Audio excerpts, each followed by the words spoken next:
Hello everyone, I hope you're doing well. Today I'm going to analyze the game played by Ediz Gürel against Jordan van Forest. They're currently having a great chess match. They're fighting like beasts. Jordan van Forest is having a very good match against Ediz Gürel in the right moment, but it doesn't matter since this is actually, favorite play of one of my students. I'm talking about Ediz Gürel, and I am going to analyze the win that he had against Jordan van Forest. That is pretty interesting actually. So he went e4 c5, and what we will actually learn from this game is how much a grandmaster actually does know and how good actually is he dealing with the positions he's getting right after the opening, and how he's actually getting better, or how grandmasters actually get better with the strategy, with their long-term screening plans. We will see all of that right now, right today. So he went knight to f3. Jordan van Forest played pawn to d6, classical Sicilian. There's really nothing to talk about. Knight c3, knight c6, bishop g5. So this is the Richter-Rauser variation. And after bishop d7, which is this is a normal move. This is like almost the main line. Um, Gürel played the move knight c6, which is already it's absolutely normal for players that play the Rauser, but it is hard to explain with normal words what's happening. I should just show you a small example. When we play the Dragon Sicilian, what usually happens is something like this. So we usually get to those positions, knight c6, long castles, queen a5, h4, exactly. So what usually happened historically is that we always thought as white that capturing on c6 would be strange because it's just opening up the b file. Actually, now we know that it's worse to allow a6 b5 as a potential move for, move sequence for black. So now we know that actually capturing isn't that bad of an idea. Of course, everything is very hard, and this is extremely heavy theory to learn. A lot of strategical plans here and there for both sides, but this is basically, you know, something very common. We know that actually taking on c6, things might have changed, but the last time I analyzed that, knight takes c6 turned out to be not as bad for white. It turns out actually to be maybe one of the best options for white, especially since black can go knight d4, takes d4, and bishop e6, followed by a6, b5. I think now we have to capture first and then go h4, which is basically, sure, giving an open b file, but this is easier to deal with, if I'm not mistaken. Now, knight c6, bishop g5, bishop d7. Black eventually wants to play with e6 and protect the knight, because now if we go g6 is with black, we're just destroying the pawn structure, and this is absolutely not what we were looking for while playing Sicilian. We don't want to lose in 5 moves. So Jordan van Forest play bishop d7, and now he captures on c6, which is already weird, especially for the amateur playing the Sicilian, since we know that actually taking back with the pawn is fine, but also now they can take with the bishop. But Jordan van Forest decided to take with the pawn. This is still classical theory. I'm just giving it away that way for you. Bishop to c4, bringing the bishop out and preventing eventually some d5 in the future. And there might be some flexibility, maybe short castle, maybe even some long castles. Who knows? This open b file isn't that much of an issue. There is no real way of actually breaking through. It's extremely sharp. Jordan van Forest played h6, and as you can see on the time management, this is still standard known theory for both of those players. Ediz Gürel captured on f6. He captured back. They're both in the prep. Queen h5. This is still prep. G6. Queen e2. This is still prep. No one got surprised until now. Bishop e7, and now he played long castle. So what I would be thinking now is that he maybe didn't quite remember, but it's still the best way of playing. Technically, the ancient would have preferred short castles followed by h3, g4, which is basically a plan we saw in the game, and basically still going for a kingside attack. Um, but long castles, okay. And now how do we keep going? Van Forest played the move h5. So the problem is that if you castle, the queen might eventually be able to get in, not now because of the bishop, but if you start playing something like f4, g4, no, f5, the kingside would just wide open, would just be wide open. Let me just play some sequence of moves so that you understand. This is something that can eventually happen, followed by h4. And eventually the kingside would open up and black's position will end up being hopeless. So by playing h5, we are more or less fixing the pawn structure. Ediz Gürel played h3. He's trying to play g4, and as you might see, both players are still in the theory. This is maybe the first one where Ediz Gürel had to remember the plans, but this is still theory. Notice that this is maybe no longer the exact theory he could recall by heart, but this is still a plan that is known to him. And just because of that, he is actually not producing anything. The whole work of identifying plans, knowing what to go for, was done at home. He did his homework, he did his prep, he definitely played the position the proper way. He prepared his position before playing it. And this is what people are misunderstanding. He is a grandmaster. He is working daily on creating plans, on becoming better at strategy. The point is that strategy is no longer being learned the same way it was learned, back in the past. Back in the past, you needed a couple of people finding a couple of ideas. Nowadays, one FIDE master, one candidate master, even a guy rated like 1900 FIDE can just analyze any games with an engine, understand any plans, and just learn them by heart. Maybe he won't be able to use them properly because there are still some skills involved, like for example, calculation. But around a certain level, let's just say between 22, 23 to 24, 25, the level of calculation gets shrinker in the sense that there would be less and less heavy mistakes done. And when I'm talking about heavy mistakes, I'm talking about missing a point, a very simple point in the end of a very steady and slow line. This is something we no longer see even between the 23 and 2400 level, maybe not even between the 24 and 2500 level. The difference really resides in who did his homework the best. Not that the openings and chess is dead. This is absolutely not the thing. But if you want to get better, you have to be able to calculate first and then find your plans. Do your homework, know your plans, know your ideas, and then you play. You play your ideas, you train them either with your trainer, either with your online chess games. He's Ediz Gürel. If he just starts going for every single plan he ever learns online, he's never going to surprise Jordan van Forest anymore. But now he plays h3, and this is a decent way of playing. He wants to go g4 and start opening up the king side.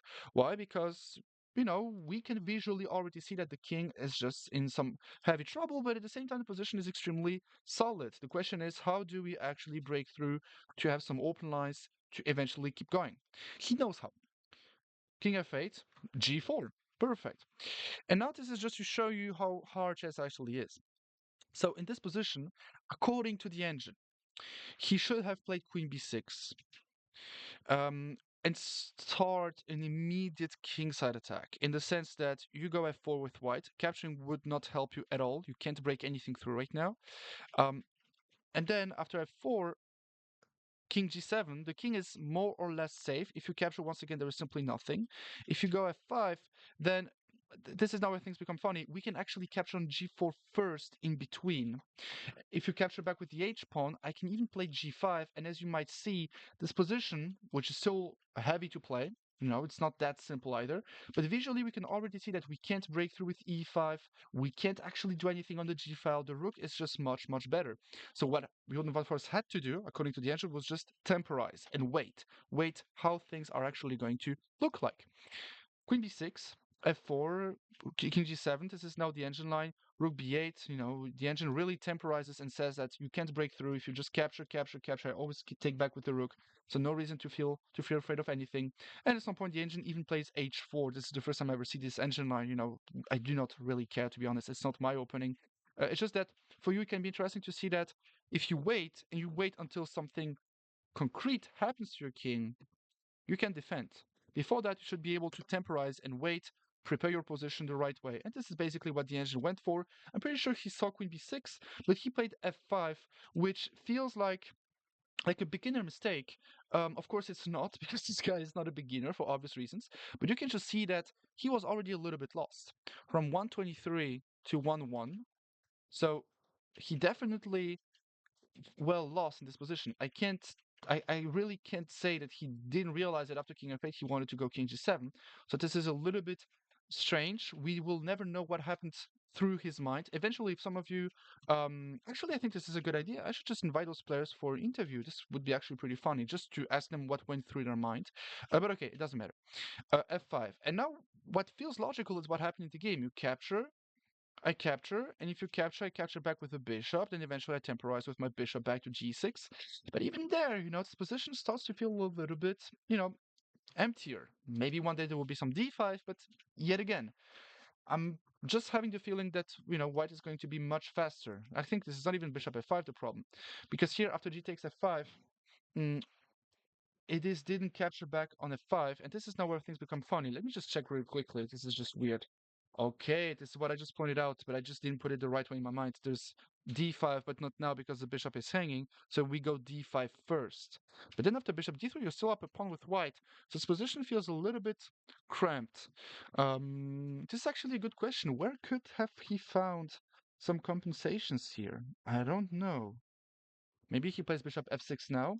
You're up a pawn, but you can't really go there anymore. I think this is what he saw. It is what he understood. That basically you're up a pawn, but you can't once again break through, so everything is pretty much closed. I think that's what happened. He just realized that his position, stays closed. The bishops can get attacked. The queen will jump on a5. Actually, never mind. This is extremely, extremely funny. This is extremely, extremely brutal. So the point was really just to go d5, followed by bishop f6. Okay. Uh, I would just check that with the engine really quickly. It's not my thing, but let me just check it with the engine. Captures d5, bishop d3. Ah, he goes bishop f. Yeah, bishop f6. Bishop g5 or bishop f6 first. But bishop f6 feels more logical.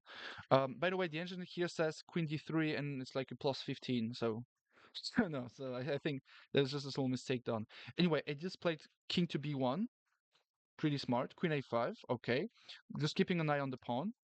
But now rook g1, and this is now the reason. This is where my analysis starts. The opening didn't really matter to me. This is where I basically started to look at this position. If you take positionally what's going on, the pawns are pretty weak, but we do not care about that because what are we concretely threatening? Right now, nothing. But with the rook on g1, we're creating more tension. The king starts to get weaker. We're getting in touch with the squares around the king. Now, since the g file is open and playing rook g8 will just allow us to, first of all, win a pawn and then keep going with the attack against the king, we can say that black's position is just hopeless. Close. Black's king's position. Not the whole position. Black's king's position. f4. She's trying to go queen g2. Why? Because he's already having some tension with the squares around the king. f4. Now he might be or might be not threatening queen g2. What matters is that he might also be threatening e5, which will be creating a pass pawn in the center.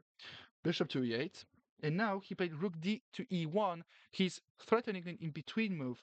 He's not actually threatening to go queen g2 because this move is in the pocket already. He can play it whenever he wants. It's just that if you go queen g2 now, there's still bishop f6.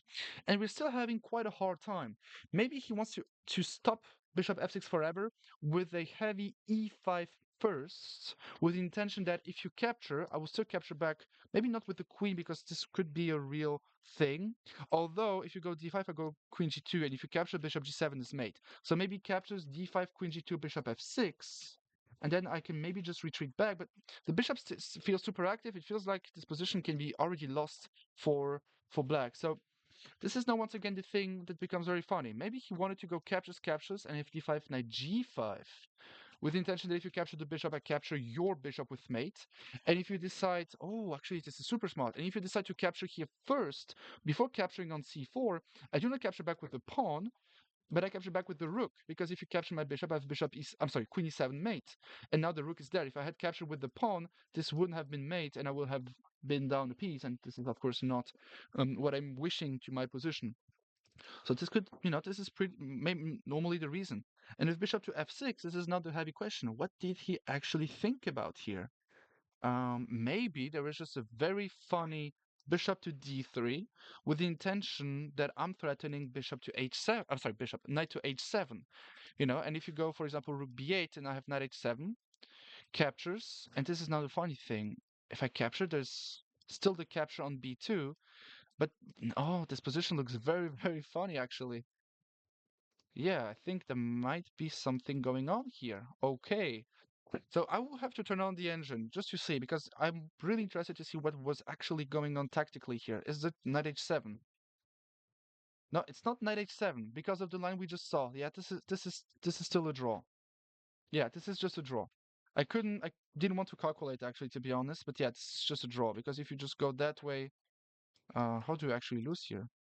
No, this is already a mistake. Ah, it's queen a1. Oh yeah, we have to strangle. We have to strangle here. So king d2. Yeah, I'm sorry. We have to strangle. This is very elementary. I missed that. Anyway, let's go back. So this is basically what happens. Suddenly black has enough compensations. But here the win is not knight h7. The here would have been queen to g2. Okay. Because now if you try to do the same, rook b2, rook b1, I capture, queen b4, this, check. I have king d1, check king e2, and I'm running away. And you have not a single check in sight anymore, and I might be threatening knight h7. For example, queen c3, knight h7. If you capture, then of course I win. And then if you go move back, I have rook there, and I'm winning the game, and this is just hopeless. So this is what he went, what went through his mind. We will have to ask him. But this line is actually very, very, very impressing. I mean, I don't say it's always easier when you play, but this is sure that he definitely he had to find that. Let's keep it simple. He had to find it. He had to find that. Impressive. All of this calculation just to play rook d to e1. How much did he take? Yeah, 11 minutes. Yeah, something close to that. Yeah, so basically the time of this video. Nice. So bishop to h4, but now bishop to h4 is a real blunder. The reason why bishop h4 is wrong, and this is now easier to explain, it is because we're not actually threatening the rook. I can just play queen g2, and now the cherry on the top, if you just capture on h4, and now I just want to re-verify my line, at the very, very, very least, I'm picking up the rook. I might be picking up the bishop first, threatening to win the game. Then when you move, this is just, very, very, very winning. So, Cherno top bishop h4 doesn't threaten anything, but he maybe just thought that he has bishop f6, defending everything, and now white plays and wins. And this is, he makes, we have the feeling it's simple. I always have this feeling that sometimes it's simple. Sadly, it's not. And we will see what he saw, because this is just pure brilliancy. Um, e5. So first of all, the bishop is getting attacked. If you retreat, you get checkmated. If you go bishop h4, you get, I don't know. You can make yourself a sandwich. I don't know. This is just, you win the rook, you win the king, you just win everything. Now, if you capture, you can't retreat once again for the same reasons, And if you go bishop h4, like I said, at the very least, you win the full house. So at the very least, you have nothing to complain about. So bishop takes, and now you want to capture. The problem, because the bishop is defending the g7 square, the problem is that the queen will be able to recapture.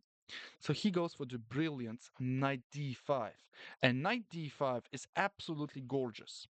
Because if you capture back with the pawn, I just capture on e5, you can't capture my bishop because it's pinned. And at the same time, I'm threatening queen g7. You can't defend against queen g7. Queen g7 is just mate. Like the game is simply over. Even if you move your queen back, this is mate. No more defenders on the dark squares. So knight d5, rook takes, bishop takes, and once again, now if you go queen takes, this is even worse because I can just trade the queens off, capture on e5, and I'm up in exchange. And trust me, I trust a guy that is how old is Ediz Gürel? Let me just check again how old he is. But I trust someone like him. Give me just 1 second. Yeah, he's 18. Yeah, I trust an 18-year-old Turkish player, rated 2645. You know, I mean, I had the chance to meet him in real life at the top 16 French National Club Cup. Oopsie, I destroyed the website. Yeah, the National Club Cup. And he's a nice guy. We can just tell from a distance he's a very very nice guy. Always smiling. Best guy ever. Anyway, Van Forest went queen to c7. Now it is just retreat the bishop, he's up in exchange, and now it's just pure technical work. He is going for the pawn. You can't go bishop e3, by the way, because I capture, and win the queen. And if you go for something like bishop right there, then, I can still, I don't know, you're just not advancing this pawn. So from now on, actually, I would be interested. How does the engine win here? Just queen e2. Yeah, because if you retreat, then queen c4, or am I dumb? Okay. I'm sorry. I'm just tired. I just didn't realize that the queen was. I'm sorry, that the bishop was hanging on e8. Um, yeah, he won the pawn, and now it's just a very elementary win. Even for a blitz game, it's pretty straightforward. He prevented this pawn from promoting forever. It's funny because if you go f3, I can just retreat, and you're never chasing my bishop away with your bishop. The light square bishop is doing the job already. He's pushing his pawn, and yeah, now the game is simply over. He pushed his pawn. If you capture the bishop, which is funny, I make a queen, and I don't need to calculate. I know that he wouldn't have allowed this promotion to happen. So after h7, Jordan van Forest resigned. It was a very steady game, a very strict one. What else should I tell you?